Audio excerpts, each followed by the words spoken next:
नमस्कार, बहुत बहुत स्वागत है आपका अनादि टीवी पर। मैं हूं आपके साथ पारुल। आज बात करेंगे दाव पर छात्रों का भविष्य। मनोहर लोहिया आयुर्विज्ञान संस्थान में एमबीबीएस पास करीब 150 छात्र छात्राओं ने जमकर प्रदर्शन किया है। छात्र छात्राएं अपने भविष्य को लेकर आशंकित हैं।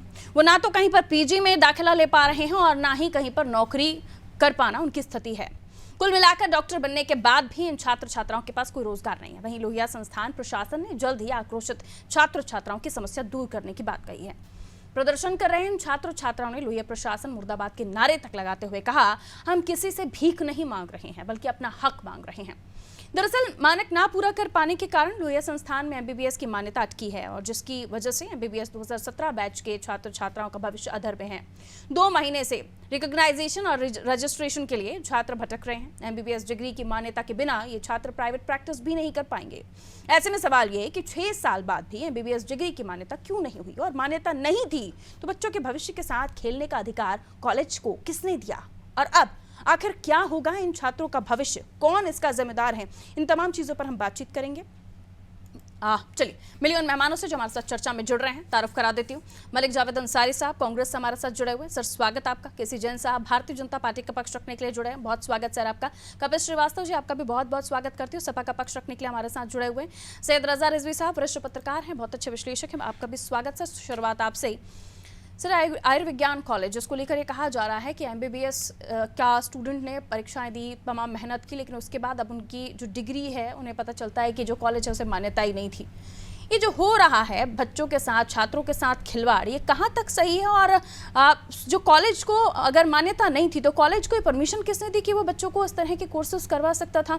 अब वो बच्चे अधर में लटके हुए हैं, ना वो प्राइवेट प्रैक्टिस कर सकते हैं, ना आगे किसी नीट या अन्य परीक्षाओं में वो आगे पार्टिसिपेट कर सकते हैं। किसी तरह की कोई उनके साथ ये कह सकते हैं उन्हें परमिशन ही नहीं है इन सब चीज़ों की, क्योंकि अब तक वो जब कर रहे थे वो कहीं ना कहीं लीगल तरीके से काम कर रहे थे। देखिए पारुल जी, ये बहुत ही दुर्भाग्य है जी, और ये बहुत ही गलत हुआ है कि राम मनोहर लोहिया आयुर्विज्ञान संस्थान के अंदर उन बच्चों का भविष्य बिल्कुल अधर पर है। एक तो सबसे पहले समझ लीजिए कि जो भी बच्चे मेडिकल में आते हैं, माँ बाप उनके लिए फीस के लिए लोन लेते हैं। बिल्कुल। हर माँ बाप इतना अमीर नहीं होता है कि अपने बच्चे को मेडिकल में पढ़ा सके, और जब मेडिकल में बच्चे का एडमिशन हो जाता है तो फिर सुनहरे सपने दिमाग में आते हैं कि हमारा बच्चा अब डॉक्टर होकर निकलेगा। दूसरा, जो 5 और 6 साल लगा 2017 से 23 तक, इन बच्चों का वो साल कौन कवर कराएगा, ये बड़ी जिम्मेदारी है, क्योंकि एज बढ़ती है आदमी की। अब ये 6 साल तो बिल्कुल इनके चले गए, समझे, नल एंड वाइट हो गए, बिल्कुल बेकार हो गया। लोन जो लिया वो बेकार हो गया। और पारुल जी, आपको बताना चाहता हूँ, लखनऊ में ऐसे एक एमसी सक्सेना मेडिकल कॉलेज खुला था, आप समझिए, वहां भी जो है वो बच्चों से पैसा ले गया और 1 साल 2 साल तक जो है वो पढ़ाई भी कराई गई। और जब मेडिकल की टीम को चेक करने के लिए आई, जो एनएमसी की टीम चेक करने के लिए आई, काउंसिल की, मेडिकल काउंसिल की, तो वहां पर जो है ला करके मजदूरों को बेड पे लिटा दिया गया और बताया गया कि साहब ऐसा है कि ये सब मरीज हैं ये सब। लेकिन बाद में उस कॉलेज का परमिशन नहीं मिला और उन बच्चों का जो है भविष्य अधर में हो गया। हमारा तो ये कहना है आपके चैनल से कि जो जिम्मेदार लोग हैं उन पर गैंगस्टर की कार्रवाई होनी चाहिए, उन पर जो है उनके मकानों पर बुलडोजर चलना चाहिए, क्योंकि किसी भी बच्चे के, छात्रों के साथ, उनके भविष्य के साथ खिलवाड़ किया गया है और ये बिल्कुल अन्यायपूर्ण है। ये कतई बर्दाश्त होने वाला नहीं। उन बाप से पूछिए जिन बाप ने किस परेशानी से, किस जाफिशानी से और कितना तंगी झेल करके बैंक से लोन लेकर के, बैंक भी जल्दी लोन नहीं देता, एजुकेशन लोन, कितनी परेशानी से लोन लिया होगा पारुल जी, और लोन लेकर के अपने बच्चे को मेडिकल में दाखिला दिया होगा। जब दाखिला हुआ होगा तो उस दिन उनके घर के अंदर कितनी खुशी होगी कि मेरा बच्चा जो है डॉक्टर बन के निकलेगा। कई सारे ऐसे अभिभावक हैं जो काफी अपने बच्चों को सालों से अपने बच्चे को डॉक्टर बनता हुआ देखना चाह रहे थे, लेकिन उनके सारे अरमानों पर पानी फेरा है। उस संस्थान ने 6 साल बाद भी मान्यता नहीं हो पाई। केसी जैन साहब क्या जवाब देंगे इस पर? देखिए पारुल जी, जो ये विषय है इस पे कई लोगों से हमारी वार्ता भी हुई जी, और जो संस्थान की पहली बात तो ये कि अभी आदरणीय रजा साहब जो बात कह रहे हैं कि इसी तरीके से एमसी सक्सेना कॉलेज में हुआ था, तो देखिए एक प्राइवेट संस्थान में और एक सरकारी संस्थान में बहुत बड़ा डिफरेंस होता है। सरकारी संस्थान इस तरीके से फर्जी संस्थान के रूप में ना तो वो रजिस्टर्ड है, ना तो इस तरीके से संचालित है, ना तो इसमें व्यक्तिगत किसी को लाभ मिल रहा है। तो एमसी सक्सेना की तुलना इस राम मनोहर लोहिया जैसे सरकारी संस्थान से नहीं की जा सकती, पहली बात थी। दूसरी बात ये है कि ये जो मेडिकल काउंसिल है, नेशनल मेडिकल काउंसिल, इस छात्रों के भविष्य के खिलवाड़ की बात मैंने की, उधर बच्चों का। जी जी, तो ये जो एनएमसी ने अनुमति दी थी का शुरुआत में इसको चालू करने के लिए, और उसके बाद में वहां पर एमबीबीएस की इन 150 सीटों पे दाखिला दिया गया और इन बच्चों ने अपना कोर्स कंप्लीट कर लिया है। और वहां पर लगातार एनएमसी से बातचीत चल रही है। एनएमसी ने भी कहा है कि आपकी जो रिपोर्ट्स आ जाए, आपकी जो संस्थान से रिपोर्ट ली गई है, रिपोर्ट आने के बाद में 10-5 दिन के अंदर इसको मान्यता जो है वो मिल जाएगी और बच्चों को किसी प्रकार की कोई दिक्कत नहीं होने वाली है। ये वहाँ की डीन ने कहा है, जो नुजात हुसैन वहाँ पर डीन है मेडिकल वहाँ के राम मनोहर लोहिया संस्थान की, उन्होंने इस बात को स्पष्ट किया है कि संस्थान से लगातार मेडिकल काउंसिल की बातचीत हो रही है और मेडिकल काउंसिल ने यह आश्वासन दिया है कि 10-5 दिन के अंदर ही आपको ये मान्यता मिल जाएगी। बच्चों को कहीं पर भी प्रदर्शन करने की भी आवश्यकता नहीं है और ये हमारी जिम्मेदारी है, क्योंकि एक सरकारी संस्थान है, ये हमारी जिम्मेदारी है कि जल्दी से जल्दी मान्यता हो जाए और बच्चों को किसी भी प्रकार की कोई दिक्कत ना हो, आगे ना तो एडमिशन लेने में दिक्कत हो, ना तो प्रैक्टिस करने में दिक्कत हो। अब वो छात्र अगर प्रदर्शन ना करते तो ये बात उठती ही नहीं। जी, नहीं, देखिए पारुल जी, वहां पर जो अनुमति है वो परमिशन दी थी, और ये सिर्फ मेडिकल का ही नहीं है, जितने भी चाहे विधि आयोग के द्वारा MBA, आप कह रहे हैं संस्थान का कहना है कि 10 या 15 दिनों में, 5 या 10 दिन में ये तमाम चीजें हो जाएंगी, स्टूडेंट्स को परेशान होने की जरूरत नहीं है। 6 साल से मान्यता नहीं हुई सर। पारुल जी हम आपको बताएं, कई सारे संस्थान हैं, सरकारी संस्थान है, कई सारे लखनऊ के संस्थान है जहां पर LLB चलता है और LLB के कोर्सेज पता चल रहा है एक सत्र में उनको एडमिशन की परमिशन हुई। 3 साल का LLB कोर्स पूरा करने के बाद वो पता चला सेकेंड ईयर के उन्होंने एडमिशन नहीं लिए, थर्ड ईयर में उन्होंने फिर एडमिशन लिए, यानी कि एक 2-2 साल जो काउंसिल है, यानी आपका कहना है कि उन बच्चों को परेशान होने की आवश्यकता नहीं है, कुछ ही दिन में समस्या का हल हो जाएगा। और मैं आपके माध्यम से, जिसकी मान्यता कॉलेज के पास नहीं है वो डिग्री मान्यता के साथ दे दी जाएगी। को उठाया है पारुल जी, आपके चैनल ने इस बड़े विषय को उठाया है और जाहिर सी बात है, जो चीज रजा साहब ने कही सही बात कही कि इतना पैसा लगा करके, जीवन के 6 साल लगा करके, अगर किसी को खतरा, ठीक है सर, आपके कहने के मुताबिक ये 5-10 दिन में इस प्रॉब्लम का हल हो जाएगा। मैं चर्चा नहीं करनी चाहिए थी, लेकिन इस मामले में अगर 5-10 दिन में इसका हल हो रहा है तो। लेकिन मुझे ये बताइए कपिल साहब, ये सब जो चीजें हो रही थी, इसको लेकर अब स्टूडेंट्स का आखिर क्या होगा, इनका भविष्य कहाँ जाएगा? देखिए पारुल जी, काफी कोवरेज करवाइए। मैं ये कह रहा हूं कि ये एक सरकारी संस्थान है और आज अगर बच्चों को प्रदर्शन करना पड़ रहा है और हमारे मित्र आज आश्वासन दे रहे हैं, ये बड़ी दुखद है। सरकारी संस्थान में मान्यता ना मिले तो ये उस सरकार की इनकॉम्पिटेंसी है। IMA जो वहां पर है, उत्तर प्रदेश मेडिकल काउंसिल वहां पर है, उसके नियम कानून सब इन्हें पता है। जब 150 सीटें पास की सरकार ने करवाई तो आपने मानक पर उन्हें क्यों नहीं रखा? कि आज आप कह रहे हैं कि हम 10 दिन के अंदर उन्हें प्रदान कर देंगे। अब तक सो रही थी सरकार। सरकार को यह बताना चाहिए कि जब आपका संस्थान है और आप चला रहे हैं, आपको यह नहीं पता था कि IMA के क्या क्या रूलिंग्स हैं और वो देगी कि नहीं देगी? आपने उन मानकों को क्यों नहीं पूरा किया? छोटा मोटा संस्थान नहीं है और बहुत से लोगों की सेवा करता है ये संस्थान। हर्ष है मुझे इस बात की कि समाजवादी पार्टी के समय में यह संस्थान स्थापित हुआ था, लेकिन आपकी सरकार की कम से कम ये बनती थी कि अगर आपने सीटें बढ़ाई हैं, मैं आपके लिए क्लैपिंग कर सकता हूं, लेकिन कम से कम मान्यता भी तो 3 सीटों की बढ़ाई होती। आपने तो सबको लेक्चर में लटका दिया। इसी तरीके से बाबा राघव मेडिकल गोरखपुर चिकित्सालय का भी वही हाल हुआ था, लेकिन बाद में जब सरकार ने उसको पूरा कराया तो वहां आज मुसलसल जो है वो क्लासेस चल रहे हैं।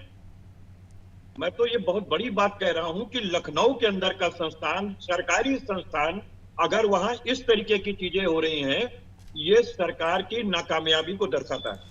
ठीक है। उनके माँ बाप क्या सोच रहे होंगे जिन्होंने ऋण लिया होगा, और एजुकेशन लोन अगर 7.5 लाख से ज्यादा का होता है तो कोलेटरल उनको सिक्योरिटी देनी पड़ती है।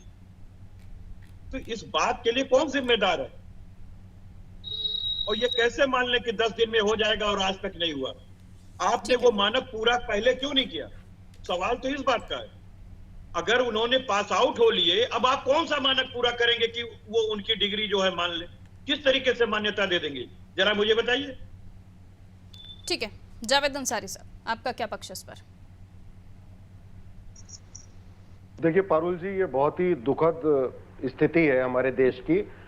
डबल इंजन की सरकार अपना आपको बोलते हैं और दोनों सरकारें बच्चों के भविष्य से खिलवाड़ कर रही हैं। और अभी 6 महीने पहले एक यूजीसी ने लेटर जारी किया था, उसमें फेक यूनिवर्सिटीज की लिस्ट दी थी। उसमें नंबर 2 पे उत्तर प्रदेश है, जहां पे सबसे ज्यादा फेक यूनिवर्सिटीज हैं। एक आगरा में भी है, एक लखनऊ में भी है, एक प्रयागराज में भी है, एक कानपुर में भी है। 4 का तो मुझे पता है। दूसरा, ये मेडिकल छात्रों के साथ योगी सरकार ही अन्याय नहीं कर रही, मोदी सरकार भी अन्याय कर रही है। वो ऐसे कर रही है क्योंकि ये अपना दावा कर रहे थे कि यूक्रेन वार और रशिया वार इन्होंने रुकवा दी थी। वहां से मेडिकल छात्र जो थे 20,000 से ज्यादा आए थे, और इंडियन मेडिकल एसोसिएशन ने मोदी सरकार को एक चिट्ठी लिखी थी कि इनको वहां से ही आ गए हैं, इनको यहाँ पे एडजस्ट किया जाए। तो मोदी सरकार ने 20,000 मेडिकल छात्रों के भविष्य पे कोई निर्णय नहीं लिया था। बच्चे कोर्ट गए थे, सुप्रीम कोर्ट, उसमें कुछ बच्चों को हम लोगों ने भी रिप्रेजेंट किया था एज ए लॉयर, लेकिन कोई रिलीफ नहीं मिला। सुप्रीम कोर्ट ने कहा ये हमारा डोमेन नहीं है, सरकार का लक्ष्य है, मतलब सरकार इस पे काम करे। तो सरकार ने कुछ काम नहीं करा। अब वहां पे युद्ध चल रहा है, बच्चे गए होंगे, तो इन्हें ना शिक्षा में इंटरेस्ट है, ना बच्चों के भविष्य में इंटरेस्ट है, ना देश के भविष्य में इंटरेस्ट है। पारुल जी देखिए, वो एकदम अलग विषय इसलिए है क्योंकि वहां पर यूक्रेन में आप बीकॉम करके भी एमबीबीएस कर सकते हैं, बीए करके भी एमबीबीएस कर सकते हैं, और उत्तर प्रदेश जो मेडिकल काउंसिल है वो इन चीजों को अलाउ नहीं करता है। इंडियन मेडिकल एसोसिएशन ने चिट्ठी लिखी थी, मैंने नहीं लिखी थी। उन्होंने कहा था इनको एडजस्ट करो। बच्चे भी 8 साल के बच्चे भी वहां पर ले सकते हैं। और एक चीज है, आपको ये भी मालूम होगा कि इसके पहले भी जो यूक्रेन से एमबीबीएस कंप्लीट करके भी आते थे, जब तक कि इंडियन मेडिकल काउंसिल का एग्जाम नहीं पास करते थे, वो एग्जाम तो बाहर के जो भी पड़ जाएगा एग्जाम देना पड़ेगा, लेकिन 20,000 बच्चों के लिए कोई भी गाइडलाइन जारी नहीं की आपकी सरकार ने। ये तो 150 बच्चों का भविष्य का सवाल है, 500 बच्चों का भविष्य का सवाल है, तो 20,000 का एग्जाम दे रहा है। सुप्रीम कोर्ट ने भी कोई एक्शन नहीं लिया, कह दिया सरकार काम करे, सरकार ने तो कोई काम नहीं किया। और एक चीज है, जो आप फेक यूनिवर्सिटी की बात कर रहे हैं, वही फेक यूनिवर्सिटीज हैं, और इसको भारत सरकार, उत्तर प्रदेश सरकार राज्य में सबसे ज्यादा चल रही है उत्तर प्रदेश में फेक यूनिवर्सिटी। मान्यता ले रखी है, करी आपने ये नहीं करी, मान्यता ले रखी है, नाम बता सकता हूं मैं फेक यूनिवर्सिटी के, किस तरीके से बच्चों का भविष्य खराब कर रहे हो, मैं नाम बता सकता हूं, लिस्ट है मेरे पास। देखिए, फेक यूनिवर्सिटी और कुछ नहीं है।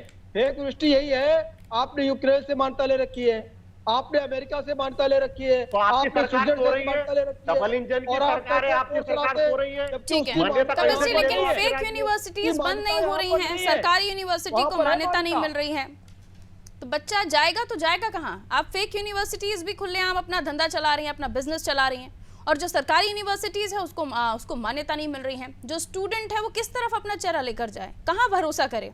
ये तो कश्मकश की स्थिति है ना। बिल्कुल। कपिस जी, माफ कीजिए, केसी जैन साहब। जी देखिए पारुल जी, बात ये है कि पहली बात तो कोई समस्या नहीं है, 10 से 15 दिन का डिस्चार्ज इसलिए हो जाएगा। तो मतलब ये जो इतने स्टूडेंट पढ़े लिखे हैं, इन्होंने एमबीबीएस की पूरी पढ़ाई की, डिग्री का इंतजार कर रहे हैं, क्योंकि इनको पता चला कि यूनिवर्सिटी को तो मान्यता ही नहीं है, ये मतलब यूं ही फिजूली प्रदर्शन कर रहे हैं? ऐसा नहीं है। ये जो नेशनल मेडिकल काउंसिल है, इसने अनुमति दी थी कोर्स चलाने की, उसके बाद में कोर्स वहां पर चालू हुआ था 2017 में, और साथ ही साथ जो स्टेट मेडिकल काउंसिल है उसने भी पूरी परमिशन दी थी, उसने पूरी मान्यता दे रखी है। लेकिन डिग्री देने के लिए नेशनल मेडिकल काउंसिल की मान्यता होना आवश्यक है। नेशनल मेडिकल काउंसिल की अभी रिपोर्ट नहीं आई है, जो यहाँ पर मानक का निरीक्षण यहाँ पर किया है, उसकी सिर्फ रिपोर्ट आना बाकी है, और रिपोर्ट आते ही मान्यता मिल जाएगी, बच्चों को सारी की सारी डिग्री मिल जाएगी, कोई किसी प्रकार दिक्कत है। दूसरी बात ये है कि ये सिर्फ मेडिकल के लिए नहीं है, ये एलएलबी के लिए भी है। जो लोग लॉ के कोर्स करते हैं जो लोग बीएड करते हैं उनकी भी मान्यता के लिए, जहां पर डी फार्मा बी फार्मा के कोर्सेज चलते हैं उसके लिए भी होता है। ये मान्यता आजीवन के लिए नहीं होती है। सर, जो रिपोर्ट में पढ़ रही हूँ, जो रिपोर्ट में पढ़ रही हूँ, रजा साहब अगर मैं गलत हूँ तो आप मुझे करेक्ट कीजिएगा। जो रिपोर्ट में पढ़ रही हूँ उसके लिहाज से हॉस्पिटल में बेड भी तय नहीं किए गए, छात्र बेहतर प्रशिक्षण प्राप्त कर सके, ये भी मानक है। जो नेशनल मेडिकल काउंसिल की आप बात कर रहे हैं इसमें मानक है कि बेड पर्याप्त होने चाहिए। आप 430 बेड ही हैं, लेकिन जो 830 के निर्धारित मानदंडों के हिसाब से होने चाहिए। और भी कई सारी चीजें हैं जिन मानकों पर आप खरे नहीं उतरते हैं। इनको 15 दिनों में या 5 दिनों में आप कैसे पूरा कर लेंगे सर? केसी जैन साहब। जी जी, नहीं इसमें मेडिसिन विभाग की बात हो रही है, इसमें तमाम चीजें हैं, छोटे छोटे पॉइंट्स हैं, लेकिन महत्वपूर्ण पॉइंट्स उन कितने सारे पॉइंट्स पर आप खरे नहीं उतर रहे। जी जी, देखिए जो वहाँ की डीन है निजात हुसैन जी, जो उन्होंने स्पष्ट किया है कि पूरा सर्वे हो चुका है। सर्वे अब नहीं होना है कि इसमें सर्वे होना है, सर्वे की रिपोर्ट आनी है और सर्वे की रिपोर्ट के बाद हमें मान्यता मिल जाएगी। इस चीज का आश्वासन वहाँ की डीन ने दिया और डीन ने ये भी कहा है कि हम लोगों की काउंसिल से बातचीत भी हो गई है और नेशनल मेडिकल काउंसिल ने इस बात को आश्वासन दिया है, कहा है कि रिपोर्ट आ जाने के बाद में आप लोगों को मान्यता आपके मेडिकल कॉलेज को मिल जाएगी। और ये सरकारी संस्थान है, किसी प्रकार की कोई दिक्कत नहीं आने वाली है। जो मानक है उनको पूरा किया गया है। कुछ सीटें बीच में बढ़ी हैं या घटी, जैसा कि अभी हमारे साथी समाजवादी पार्टी के साथी कपिल जी कह रहे थे कि आपने सीटें बढ़ा दी लेकिन मानक के अनुकूल आपने चीजें नहीं बढ़ाई। ऐसा बिल्कुल नहीं है। जो स्टेट मेडिकल काउंसिल है उसने पूरी मान्यता दे रखी है, उसने पूरी परमिशन दे रखी है और नेशनल मेडिकल काउंसिल ने भी परमिशन दे रखी है एडमिशन के लिए पूरा। उसके बाद में कोर्स संचालित है और ये समय समय पर प्रति वर्ष, दूसरे वर्ष, तीसरे वर्ष इस तरीके का सर्वे होता है। और ये सिर्फ मानकों के हिसाब से 210 बेड मेडिसिन में होने चाहिए, 130 हैं। जनरल सर्जरी में 210 होने चाहिए, 50 हैं। पीडियाट्रिक्स में 120 होने चाहिए, वो भी कम है। इसके अलावा टीबी और चेस्ट के 30 बेड होने चाहिए, वो भी कम है। 40 बेड नेत्र रोग के होने चाहिए, वो भी कम है, 15 हैं। त्वचा रोग के 15 हैं, जबकि ये भी ज्यादा होने चाहिए। इन सबको 5-10 दिन में कैसे भरेंगे? यहाँ पे दिक्कत ये है, हम बताएं आपको, कागज में पूरा यहाँ पर ये दिक्कत है पल्लवी जी, जो मेडिकल काउंसिल ने जो सर्वे किया है वो राम मनोहर लोहिया उनके ही मानक मैं आपको पढ़ के बता रही थी कि आप कहाँ इन मानकों पर खड़े हैं और उनके मानक क्या है। यूनिवर्सिटी है, ये कोर्सेज राम मनोहर लोहिया यूनिवर्सिटी के द्वारा संचालित है और यूनिवर्सिटी और कॉलेज को अलग अलग तरीके से इसमें सर्वे किया गया है, जो कि वहाँ की रिपोर्ट बता रही है। अगर इसमें यूनिवर्सिटी में जो चिकित्सा संस्थान वहाँ पर संचालित है उसको जब ऐड किया जाएगा, उसकी रिपोर्ट साथ में सम्मिलित होकर के आएगी, तब कहीं पर कोई दिक्कत नहीं आने वाली है। केवल और केवल दिक्कत इसलिए आ रही है कि जो पुराना मेडिकल कॉलेज केवल चल रहा था उसका और यूनिवर्सिटी 2020 में दोनों को मिला के जो आने वाली रिपोर्ट है उसमें कोई दिक्कत आने वाली नहीं है। नेशनल मेडिकल काउंसिल ने थोड़े नियमों को शिथिल किया था। 530 से घटाकर जो बेड की संख्या की गई थी वो 430 कर दी थी। अभी उसमें भी हम पूरा नहीं हो पा रहे हैं, और जबकि जो बेड्स की संख्या है वो 930 होनी चाहिए, उसको भी 830 कर दिया। कहाँ 200 सीटों वाले कॉलेज के लिए जो संख्या है वो 830 कर दी और 100 सीटों वाले कॉलेज के लिए 530 थी तो उसको 430 कर दिया। उसके बावजूद भी हम खरे नहीं उतर रहे हैं। सर का कहना है कि हम 5-10 दिनों में से रिकवर कर लेंगे, यानी हम उन सीटों को या फिर उन बेड्स की संख्या बढ़ा देंगे, विभागों में बेड्स बढ़ जाएंगे, अलग अलग डिपार्टमेंट का, जिसका पहले जिसका मैंने नाम भी लिया, अलग अलग विशेषज्ञ जो अलग अलग डिपार्टमेंट्स हैं उनके बेड बढ़ाने की बात कर रहे थे। ये आपको लगता है 5-10 दिन में पूरा हो जाएगा और बच्चे आगे अपना भविष्य आगे ठीक होता हुआ देख पाएंगे? रजा साहब देखिए पारुल जी, ऐसा है कि हम भी रहेंगे और आप भी रहेंगे, और 5 से 15 दिन का टाइम हमारे लायक साथी ने दिया है, केसी जैन ने। तो हमें लगता है कि 20 दिन के बाद हम लोग फिर डिबेट पे बैठ जाएंगे, इसी पे चर्चा कर लेंगे और दूध का दूध पानी का पानी हो जाएगा। लेकिन ये एक ड्रीम प्रोजेक्ट था मुलायम सिंह यादव का। मुलायम सिंह यादव का ये ड्रीम प्रोजेक्ट था, राम मनोहर लोहिया आयुर्वेद चिकित्सालय मेडिकल कॉलेज आप समझिए। लेकिन मैं तो ये कह रहा हूँ, हमारे कपिल जी बैठे हैं यहाँ, ये समाजवादी पार्टी के लोग इस पर क्यों नहीं ध्यान दिए कि इन्हीं के राम मनोहर लोहिया जी के नाम से है, मुलायम सिंह यादव का ड्रीम प्रोजेक्ट है। अखिलेश यादव भी उसको बहुत छाती पेट लगाते हैं। इन लोगों की भी जिम्मेदारी थी कि ये लोग देखते और आगे पीछे पता करते। अगर मान लीजिए 2017 से चल रहा था और आज तक वो मानक के अंतर्गत नहीं कंप्लीट हो पाया, तो पूरी विधानसभा इनके पास थी, उसमें सवाल उठा सकते थे। ला सकते थे, तो समाजवादियों को उठाना चाहिए। इसका मतलब वो भी गाफिल हैं। और जैसे आपने बहुत अच्छी बात बताई कि बताइए 430 बेड हैं। जब बच्चों को नहीं, ट्रेनिंग ये दी मानक जाती है, ये मानक है, हम इसमें कम है। हाँ 430 है मानक में, तो आपने बताया कि 830 बेड होने चाहिए। लेकिन आप देखिए कि इतने बेड कम है। बच्चों को अब 150 जो बच्चे हैं 25-25 30 से ग्रुप बनते हैं। उस ग्रुप को बना करके वहां पर ले जाकर के दिखाया जाता है, और जो है वो जहां मरीज भर्ती होते हैं उस कक्ष में जाकर के मरीज के सामने खड़े होकर के वो डॉक्टर, जो सीनियर डॉक्टर होता है, जो प्रोफेसर होता है, वो वहां बताता कुल है। मिलाकर सर, इससे पहले भी हम मानकों पर खरे नहीं उतर रहे थे, नियम शिथिल होने के बाद भी हम उन मानकों पर खरे नहीं उतर रहे हैं। अब इन स्टूडेंट्स का क्या होगा? कपिल जी, आपसे एक कमेंट ले लूं, उसके बाद केसी जैन साहब वापस आपके पास आ रही हूं। मलिक साहब आपके पास नहीं, लेकिन 30 सेकंड में बात कंप्लीट कीजिएगा। कपिल जी 30 सेकंड। बहुत संक्षिप्त रूप से हम आपको कहते हैं कपिल जी कि जो रजा साहब ने कहा, मैं उस बात से इसलिए इत्तेफाक नहीं करता हूं कि समाजवादी पार्टी ने जब स्थापना की थी उस समय जो हमारे लिमिटेड चीजें थी, और ये 2017-2018 के बैच के बच्चे हैं। मार्च में सरकार बदल चुकी थी और इनके समय में ये चीजें निकली थी। हमारे समय में जो 50 बच्चे निकले, अगर हमने 50 की कैपेसिटी के आधार पर बनाया था तो वो 50 ही निकले। मैं तो आपको बार बार ये बात कह रहा हूँ कि आखिर ये जो जैन साहब कह रहे हैं ये तो आगे के बच्चों के लिए होगा, क्यों इन बच्चों को होगा? आप मुझे बताइए, ये सीटों के हिसाब से बेड क्यों दिए जाते हैं? इसलिए कि उतने बेड होंगे तो उसी हिसाब से प्रोफेसर होंगे, उतने पेशेंट होंगे, वो उतने देखेंगे, और उसी हिसाब से बच्चों को भी एडमिशन दिया जाता है, इसलिए किया जाता है। बिल्कुल।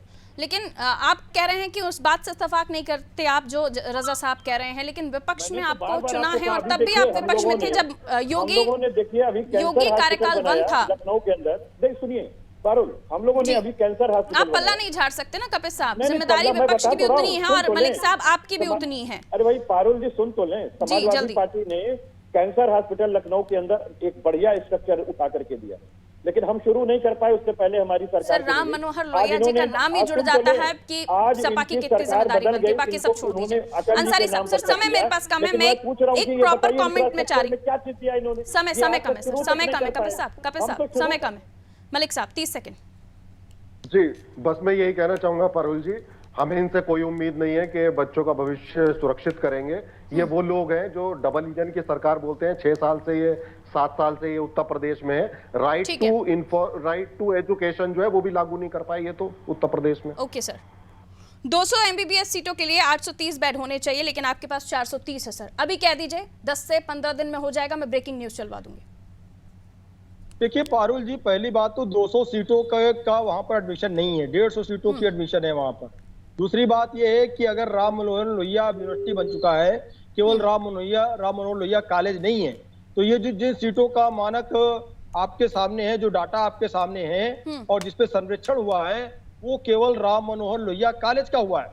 और कॉलेज और यूनिवर्सिटी एक जो है बड़े संस्थान है, बड़े संस्थान के रूप में जब कॉलेज और यूनिवर्सिटी दोनों के बेड जोड़ लिए जाएंगे, आप कह दीजिए, तो आपको मान लेते हैं, आप कह दीजिए 5 से 10 दिन में हो जाएगा, 15 दिन में हो जाएगा, हम ब्रेकिंग न्यूज चला देंगे। देखिए दोनों को, देखिए इसमें जो बेड जोड़े गए हैं, जिन बेडों की काउंटिंग हुई है, वो केवल बच्चों को आश्वासन तो दीजिए ना किसी जैन साहब, कुछ तो आश्वासन दीजिए उन स्टूडेंट्स को, बिल्कुल पारुल, जिनका भविष्य उन्हें दिख नहीं रहा कि वो कहां जाएं। सारी समस्या का निस्तारण हो जाएगा, क्योंकि हमारे पास बेड है, लगातार बेड है, पहले से बेड मौजूद हैं, लेकिन उनको जोड़ा नहीं गया है। उम्मीद करती हूँ आपकी बातें ठीक हो, और उम्मीद करती हूँ आपकी बातें ठीक हो, लेकिन अंततः अगर ठीक है आपकी बातें, आप इन्हें 10-15 दिन में भी और कमी जो होगी उसको दुरुस्त कर लेंगे, कोई बड़ी कमी नहीं है जिसे आपको करना पड़ेगा। आपका ये कहना है तो अच्छी बात है, वरना उन बच्चों का भविष्य देखिए, उन स्टूडेंट्स का देखिए। एक तो देश में पहले ही डॉक्टरों की कमी है, और जो डॉक्टर बनने जा रहे हैं उनको आप डॉक्टर बनने नहीं देना चाहते। बहुत शुक्रिया आप सभी का हमारे साथ जुड़ने के लिए। उत्तर प्रदेश की हम बात कर रहे थे, डॉक्टर राम मनोहर लोहिया संस्थान, जिसको लेकर काफ़ी चर्चाएं हैं उत्तर प्रदेश में, और चर्चा का विषय इसलिए भी क्योंकि जो बनने वाले थे डॉक्टर, उन्हें पता चला जिस जगह से हम डॉक्टरी कर रहे थे, पढ़ाई कर रहे थे, वहाँ तो मान्यता ही नहीं है। अब बताया जा रहा है कुछ मानक हैं जो अधूरे हैं, जिसकी वजह से मान्यता नहीं मिल पाई, और ये सरकारी कॉलेज का हाल है। हालांकि सत्ता पक्ष का आश्वासन है कि जल्द ही इस चीज़ को दुरुस्त कर लिया जाएगा, लेकिन देखना होगा कि कितने दिनों तक इनका भविष्य अंधकार में रहता है या कोई उजियारे की किरण भी दिखाई देती। दीजिए इजाजत, नमस्कार।